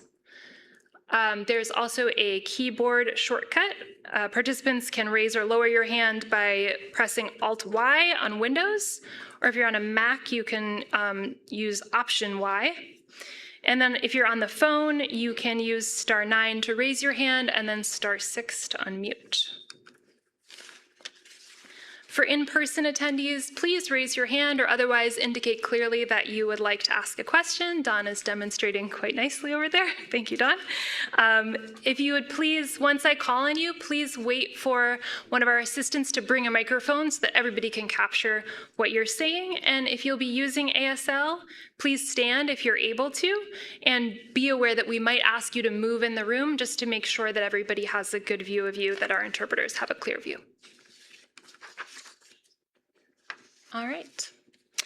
So thank you for taking the slides down. I'm going to grab my computer so that I can toggle between our virtual and in-person attendees. I'm going to take the first question. I'm going to give the pleasure of the first question to Bill Henning, who I believe has a question or a comment to make to get us started. Bill from BCIL, do you have anything you'd like to share with us while I grab my laptop? Man, I could speak for an hour, but I just want to say all the great successes that have been touted, the work of RTAG, the ongoing commitment of the general manager, Ryan, SWA, it all stems on accessibility from the voice of the community people here. I look at the front table and I look at my longtime associate, colleague, friend, agitator, Joanne Daniels-Feingold. We go back. She remembers me from 30-something years ago. I never remember that. But if it wasn't for people like Joanne, if it wasn't for people like Reggie getting an award tonight, Tom Gilbert, the plaintiffs, this success is not here. So everyone, be kind, but be honest, be strong, and agitate. That's what's brought us to where we are now. So thank you. Thanks, Bill.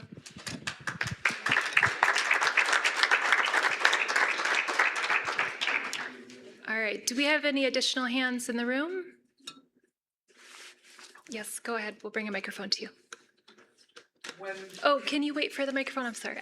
You seem like you have a very projecty voice, but we want to make sure the folks on Zoom hear you too. When people visit our cities from other states, they need to know the names of the stations on buses and subways. The stations are announced vocally and sometimes visually, but sometimes the ambient noise inside the car is a problem. I noticed that many bank ATM machines have a jack for plugging in earbuds or headphones. Can this hardware be added to buses and subway cars? Excellent question. Thank you. Do you want to try? Sorry. Sure, I'm happy to take that one. So we, for the last several years, have been very, very focused on what we call dual mode communication systems. So we have a very clear policy that anywhere we provide information audibly, we provide it visually, and vice versa. Anywhere we are broadcasting information on a digital screen, that there's an audible counterpart. And depending on the location where we're broadcasting information, the way that we broadcast it audibly may look and sound a little bit different. So for example, on our vehicles, when we're at our buses and our subway trains, when we are broadcasting information about the next station, that announcement is made audibly, or should be made audibly, 100% of the time automatically. We don't offer a headphone jack option there because our findings have been, one, of finding a consistent location for those headphone jacks is challenging. So it would require riders to know where that location was and have a very particular type of headphone jack. So we've shied away from doing that on our vehicles, but we are broadcasting them audibly, automatically. So as Severa mentioned, we're doing a lot of work to make those systems clearer and more reliable. The other big thing that's just rolled out over the last year and a half, is we now have our own dedicated app called MBTA Go. And anyone can download this app for free on a smartphone and use earbuds or earphones of their choosing and access a lot of that same information remotely using the app. So if you haven't had a chance to check out the app yet, I would recommend doing that.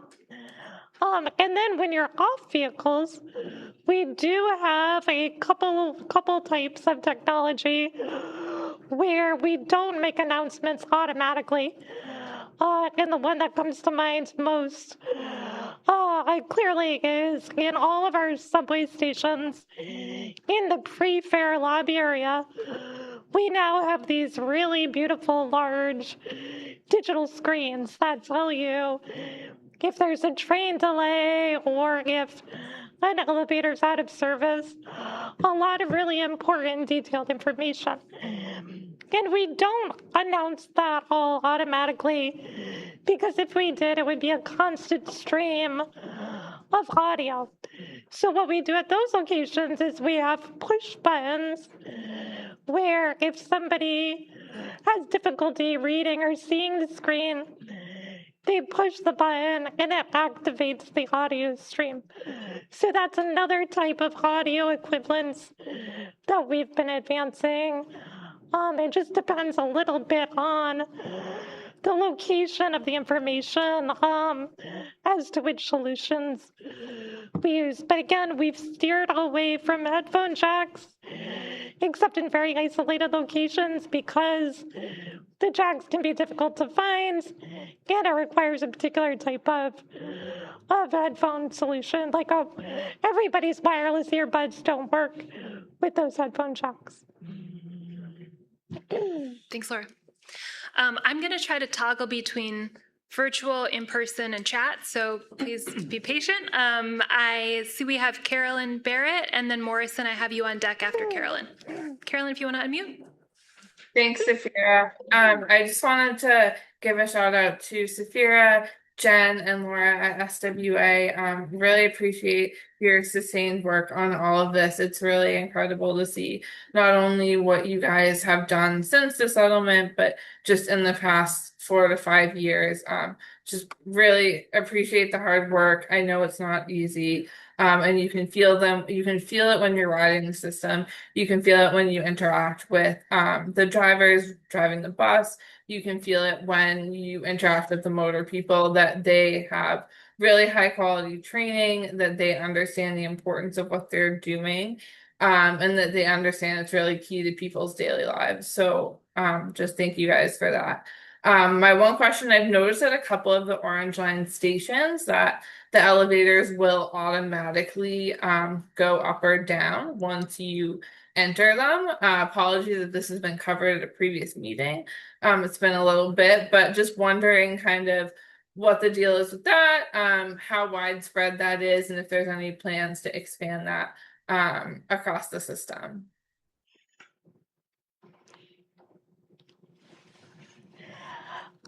So that is a great question.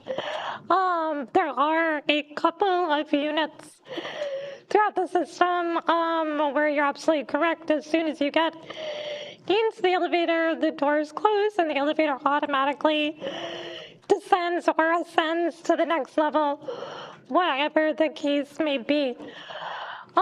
We are actually actively starting to discuss the feasibility of expanding that to additional units, because it's a really great feature for folks that maybe have a little bit of difficulty reaching and pressing the call buttons on the inside of the elevator. So this is a solution that I believe is widely applied down in DC in their system. So we've started to plan some discussions with them to see if it would be a good fit in ours. But yeah, absolutely, this is something we've been talking about for a little while, and we think it would be a great benefit to riders. Thanks, Laura. I'm going to take Morrison next, and then I'm going to come back to the room.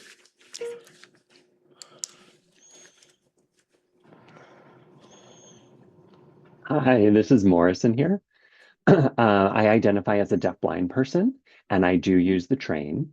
I've noticed in South Station, it is not accessible at all for someone like me.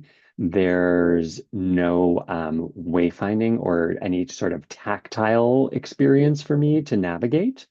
And I'm not sure how I can identify where I'm going, unlike Back Bay, for example, or Ruggles. I can't see where I'm going. And so I depend on some tactile sensations, and I'm pretty surprised that there's no way to tactily navigate that or to do wayfinding through South Station. Also, another thing that I've noticed is I do use the purple line, the commuter rail, and at the stop that I use, sometimes it's a very short platform. And so sometimes not all the doors open, and I don't know which doors to go out of. So that's a big issue for me. And I'm wondering, I really want to make sure that I have a safe and effective trip, but it's a struggle for me. It's scary to not know, did I miss my stop? Am I going to get back home? What station am I at? Am I at the wrong door? The doors are not opening. Do I need to walk to a different car to get to the correct one? So it's a pretty frustrating experience for me as a deaf-blind person. And I'm just, like I said, trying to figure out where to get off. I'm not able to hear the station. I'm not sure what track to get on. There's a lot of different things at South Station in terms of the design that are just not accessible to me. I can't read the electronic signs. And I'm just trying to figure out, what can you do for people who are deaf and blind to make this? And again, we're talking deaf and blind. I can't rely on visual cues or audio cues. And what can you do in order to make the station and the experience more accessible for me? Before I hand this off, Morrison, can you clarify what your home station is with that shorter platform?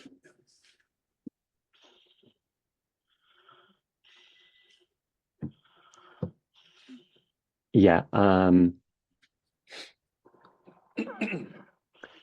I get off at Roslindale. That's my home station, Roslindale Village. Great, thank you so much. What was that station, Spirit? Roslindale Village. Roslindale Village. Okay. Well, Maurice, let me start by saying thank you very much for sharing your experience and your feedback. I think wayfinding in general is something we've been focused on quite a lot over the last several years. I will say a lot of our attention over the recent few years has been on wayfinding technology, so solutions that you may have heard of or maybe a little bit familiar with, called solutions like IRA or solutions like Navalins, which candidly do not offer a tactile component that you're Sorry, describing. Laura, this is Part the of the interpreter. reason Laura, the Laura, MBTA has not. hello, Laura. Yeah, I'm sorry for the interpreter. I couldn't hear. What was the name? You said there was an app that you use for Sure. wayfinding? So I I couldn't hear mentioned the two name of it. solutions. One is called IRA, Thank you. AIRA, and the second is Navalins, NAVILENS.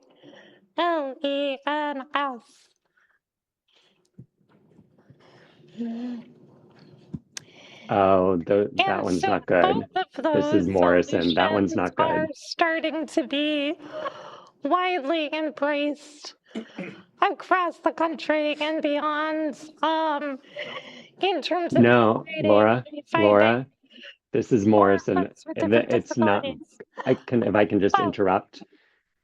but like I just There, mentioned, admittedly, there, there is I'm not sorry, Laura, a can I tactile just component, which respond? I'm sure you're Hello? saying is Hello? a Hello? priority for you. Hello?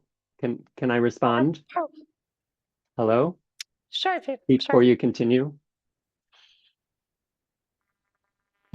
Sorry, I didn't mean to interrupt, but I just wanted to emphasize or make another point that as a deaf blind person, using an app, which means I have to hold the phone and I have to hold a cane, that is not safe for me. I cannot have both of my hands doing something at the same time. I hate using apps. It does not work for me. I need something that's hands-free so that I have one hand to communicate, to feel my way, to feel the tactile markers, and then I need my cane as well. So an app, I understand some people can use the app because they can have their AirPods in or their earbuds in and they can listen to what's going on. But I use my hands to get information. And so my hands are how I get it. And so I need those tactile sensations or those tactile pavers to experience what I'm doing. And so I can't have one hand on the phone and one hand on my cane and still navigate the space. Yeah, so absolutely, I hear that. Do you know what tactile pavers are? Full transparency, we recognize that those technologies are not going to be a solution for everyone. Historically, the reason the MBTA and other major systems across the United States have shied away from tactile paths and other indicators is largely due to the complexity of installing them at legacy stations and various research that showed that folks, including deafblind individuals, still faced a lot of challenges using them successfully to navigate through stations. But I think as we work to make a recommendation on our wayfinding solution, whatever that may be, we want to figure out what our position is on tactile paths and other tactile solutions. Because again, we recognize that some of the innovative solutions we've been looking at still aren't going to work for everyone.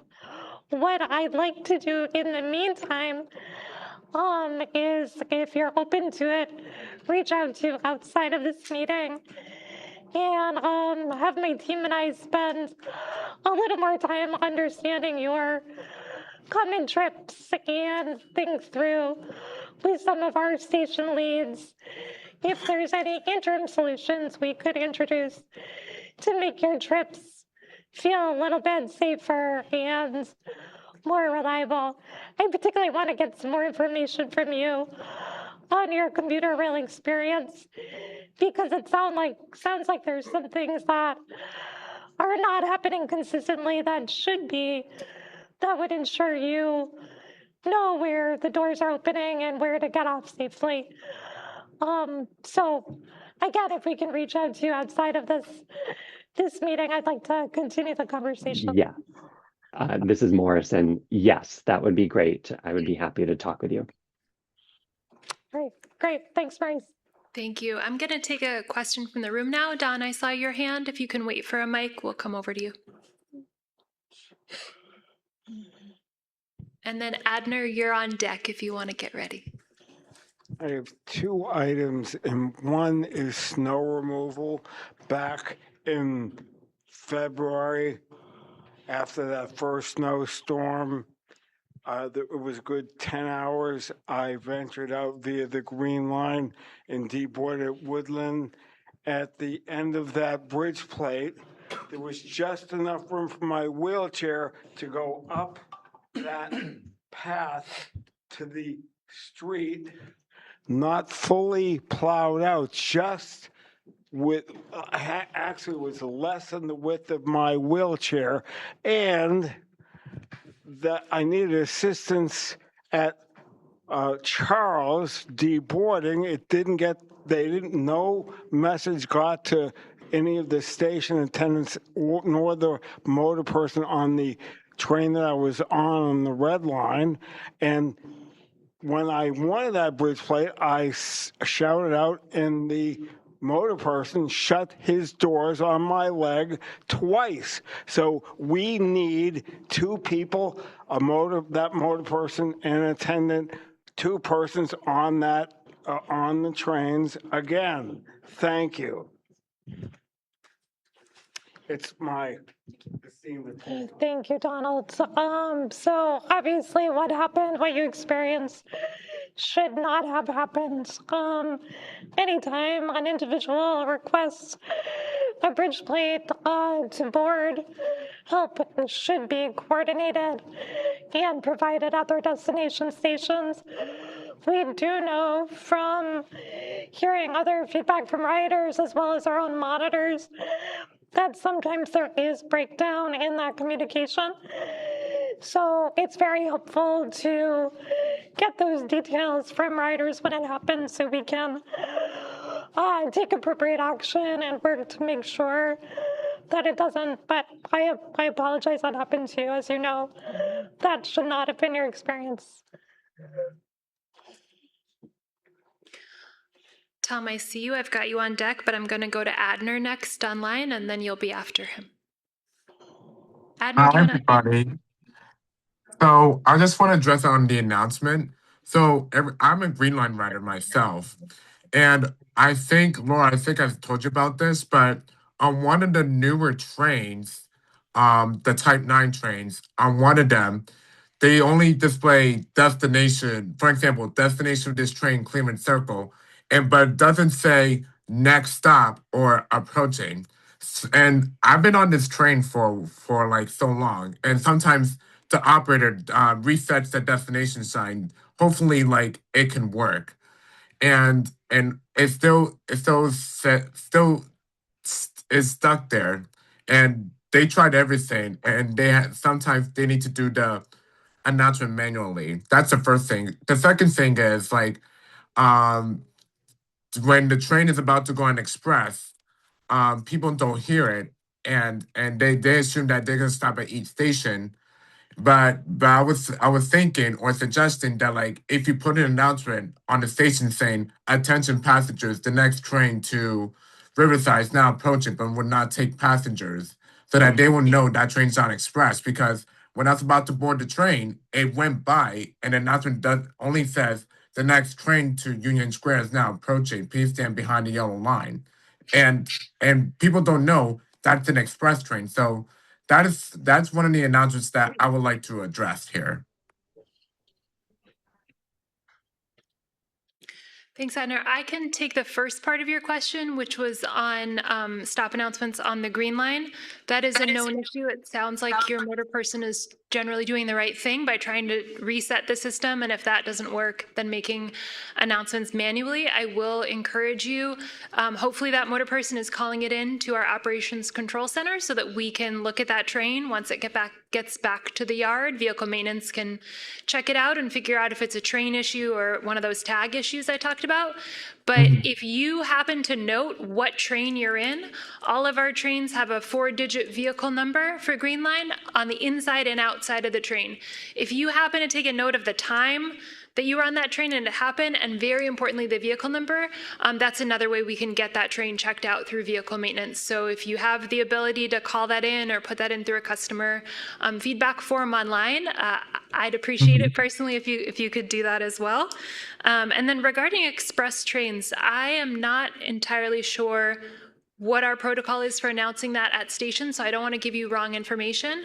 If somebody from our technology innovation department is here and can speak to that, I'll defer to them. Otherwise, we'll have to get back to you on what that is. Okay, thank you so much. Yeah, thank you. All right, Tom, you're up next. Yeah. Can everybody hear me okay? Yeah, Tom Gilbert, our tag member. I have a question.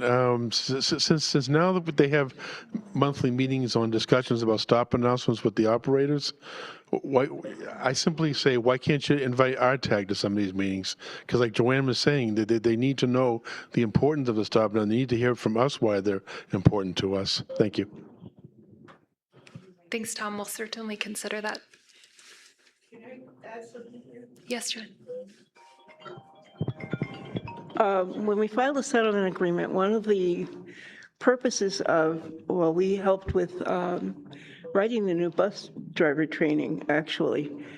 But part of what was needed was, in order for people to do what they have been told that they need to do in training, they kind of need to understand why they're doing it.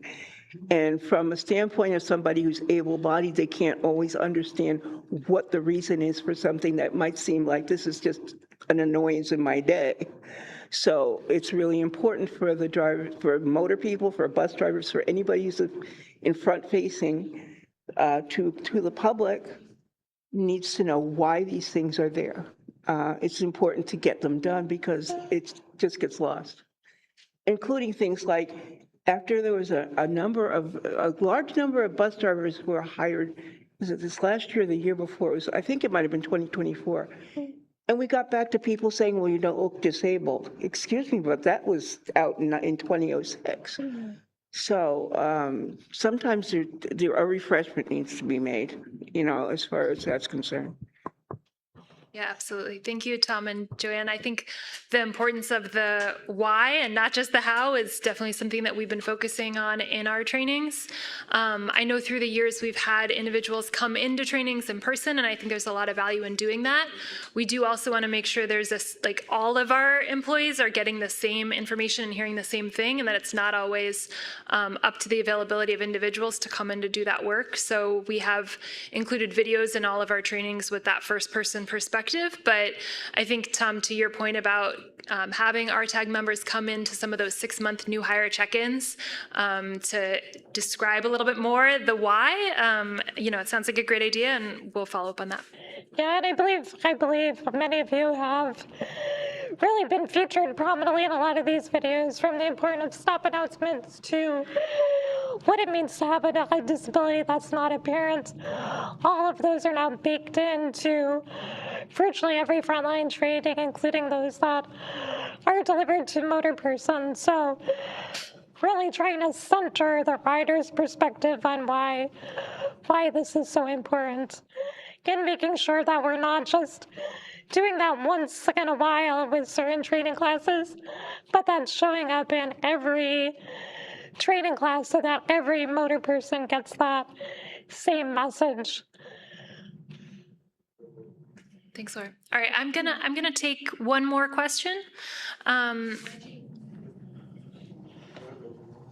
I'm going to take two more questions then because I see two more from the audience, and then unfortunately we're out of time, and I'll have to encourage you to stay after, especially if you're in the audience, to speak with us if we're able, and if not, we can certainly follow it up with you at another time if anyone needs to leave. Reggie, would you like to take a question, and then we'll take one more from the audience? My question is, whenever you have an express train, one, you need to do more communication. Two, if they don't know that, the guy is supposed to ring the bell and blow the whistle to let people know it's an out of service train. That's what I would. And number three, what Tom said about the trainings. Why they didn't look at the time that me and Tom were at the bus yard and we did the trainings with the bus drivers before, and I think Tom and I would like to go to talk about how to train certain things because we know more. Thanks, Reggie. It sounds like we have some takeaways on express trains that we need to get back to folks on. So I've noted that and appreciate the point about training. It's well taken. All right, I'm going to take one more question from this individual right here. And then if you have additional questions and can stay, that would be great. But I'm mindful we might lose our interpreters at 4 o'clock. So I want to wrap up before then. Hi, my name is Jill. I've been taking the T since 1980, so a pretty long time. I've only had to think about physical accessibility needs for about the last year. It's really been a learning curve. So for me, I definitely want to shout out to travel training. I made a lot of good use of that, and it was really helpful. You do sometimes need to go the wrong direction and turn around and go back, especially in the downtown Park Street area. Like that's the thing I learned is sometimes it's only accessible in one direction. But I have 2 points of feedback. First, honestly, I live in Quincy and I work in Woburn, so I take a lot of T, 2 buses, 2 trains every weekday. And I'm on the Green Line. I'm only going between Park Street and Government Center, back and forth. But we know if there's like a Type 7 and Type 8 train together, it's anybody's guess which one is at the front and which one is at the back. And particularly when I'm going home during rush hour, the operators can't always see me or can't always wait for me to move between cars. And I would love it if there was a way to put the number of the Green Line train, the model of the Green Line train, on the overhead signs, so we know which one, while we're waiting, to which place to walk to, which part of the train to walk to get on. So that's one piece of feedback. And second, Laura has heard me say this before, but sometimes the bus drivers just will refuse to pull into stops, to refuse to pull into the curb. The majority of bus drivers are great. A lot of them see me with the crutch and will automatically pull in. Some of them you have to ask nicely, and they're more than willing. But sometimes the drivers really push back. They'll be 2 feet from the curb, and you ask them to pull in as nicely as you can, and they pull in maybe 2 inches. And this happens even at MBTA stations. It happens, often I'm passing through Quincy Center Station, and it happens a lot there. And even sometimes when I get the inspectors, they'll say, "Oh, there's an obstacle," but the bus lane will be completely empty, so there's no obstacle. I understand when we're sometimes on the route there's obstacles, but I also know that some of the drivers are very, very willing to pull into really tight spaces. So I really feel like the drivers just feel like they don't have the time or don't want to bother with pulling in. I've had a couple of drivers, instead of pulling in, have told me that instead I need the ramp. The ramp is not the same as walking onto the bus. I actually find it really hard to walk on the ramp because of the incline with the crutch. There's nothing for me to hold on to, and I understand that some people really need the ramp. And it's great for them, but it's not good for me. And all I really want the driver to do is like pull into the curb. And I've learned that as as someone on the T with a disability, I literally every single day I have to advocate some point. I have to ask drivers to pull in. I have to ask operators to wait till I move to another car. I have to ask passengers if they'll give me a seat. People usually do. It's really surprising, the drivers that push back. And it happens at least once a week, almost exclusively in my experience because of where I live from the Quincy garage, Quincy Center Station. So thank you. Thank you. Laura, I don't know if you want to very quickly respond to any of that, and then I know if you want to stay behind, I have some thoughts we can share as well. If I could, I would just love to know what bus route in particular seems to be the most challenging. So I know it's supposed to run 215, but honestly, like pretty much any bus going out of Quincy Center. Oh, sorry. I take the 215 most often. I gotta say, I hate Quincy Center Station for anybody who wants that feedback. I love Ashmont, but 215 is the one that I take the most, so the one I see it the most. Thank you. Thank you. All right, unfortunately, it is a little bit past 4, and I'm mindful our interpreters need to leave. So we do have upcoming events that we hope to see you at, including our Symphony Station, much talked about improvements project meeting. If you want to do a deep dive on that, you can do so on Monday, May 18th. We have our Focused 2050 meeting coming up. This is our long-term investment plan for the MBTA. So if you're curious about the planning we put into our capital projects, that meeting would be for you on Tuesday the 19th. And then finally, the next RTAG meeting on ride vehicles is on May 27th. Thank you very much for everybody for coming today. And if you have additional questions or feedback, please feel free to stay behind. Great to see you.